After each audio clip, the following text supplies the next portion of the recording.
Good news mga ka-love chatters, may mga bago tayong makakasama at makikipagkulitan sa atin linggo-linggo all the way from Dubai. Makabalita tayo sa mga global ka-love chatters natin, sina DJ Louie Da Costa at Kabayan Bluebird. Anong balita dyan mga friends? Hi DJ Chacha! Naku, we're so excited na makasama ka at saka yung mga kapamilya natin all over the globe. Andito kasi kami ngayon sa UAE, sa Tag 91.1 FM. Ako pa si Louie Da Costa. At ako naman, si Kabayang Bluebird. Ito Louie at saka mga kapamilya.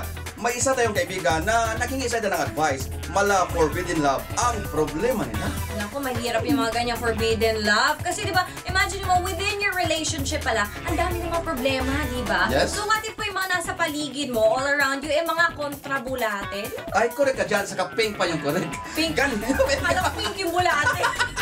Ganyan ang problema ni Gail at saka Mila ito. Magkasama sila sa work, hindi daw nila inasahan. Pero nagka-developan sila at nag-in-love eh. Gusto nilang magpakasal next year. Kaya lang may rule ang kanilang opisina na bawal ang inter-office relationship. Hindi inter-office na memo ha. Inter-office relationship. At kung magpakasal naman sila, kailangang mag-resign ang isa sa kanila. So, ang taong nila ngayon, ituloy pa nila ang pagtago ng kanilang relasyon at wag muna magpakasal. Or, magpakasal naman sila, official ang ilang relasyon, pero isa sa kanila ang mag-resign. Mahirap kasi yung nagtatago kasi hindi mo naman mapipigilan eh. So, once you see each other sa office, diba, may mga lambingan, may butian, ganyan. So, I suggest be true to yourselves lang.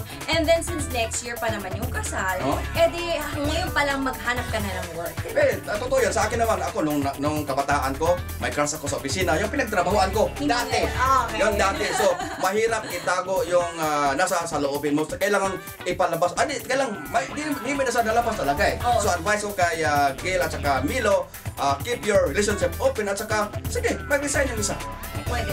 Pero that's what we say, di ba? Tingnan natin kung ano masasay yung mga kapamilya natin. Ay, dito sa Facebook, meron nag-PM sa atin si Emily. Sabi ni Emily, para kay Madam daw. Sabi na, Madam, pakasal na lang kayo, ma'am, para may bliss at mag-apply muna ang isa sa inyo para hindi kayo mahirapang bumalik. Mahirap ang patago-tago ang relasyon, lalo na pag nasa Dubai.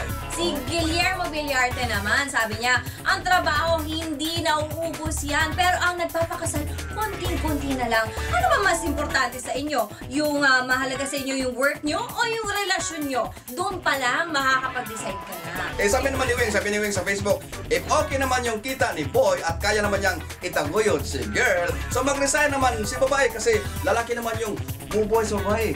Mag-housewife ka na lang, girl. Ay, parang hindi ako agree doon. Teka, wait. Pero ano, may isa pa, si Pretty Monster. Sabi niya, kung mahal talaga nila ang isa't isa, bakit hindi isakripisyo ni girl ang work niya sa company, maghanap siya na iba kasi daw mas madali makahanap ng work ang babae. Ganon ba?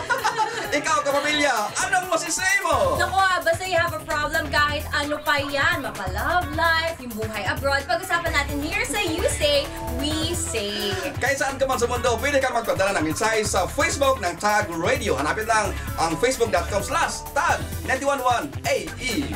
Naku, si DJ Chacha kaya, ano masisay niya sa problem na to? Over tayo kay DJ Chacha sa Kapamilya Love Chat.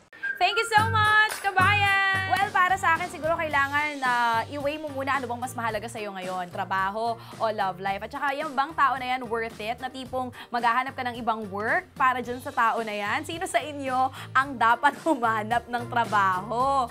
Gaano ba, rate nyo yung relationship nyo or yung ano man ang meron na kayong dalawa, 1 to 100, syempre 100 yung highest, kung nasa na doon yung level ng relationship nyo. Ngayon, pag seryoso na, well, kailangan may isang mag-giveaway. Meron nga kailangan isa na maghanap ng ibang trabaho kasi hindi nyo na naman mababago ang rules sa kumpanya. Diba? Kaya dapat ang i-assess mo ano bang mas importante sa akin ngayon, love life or career. Ganon.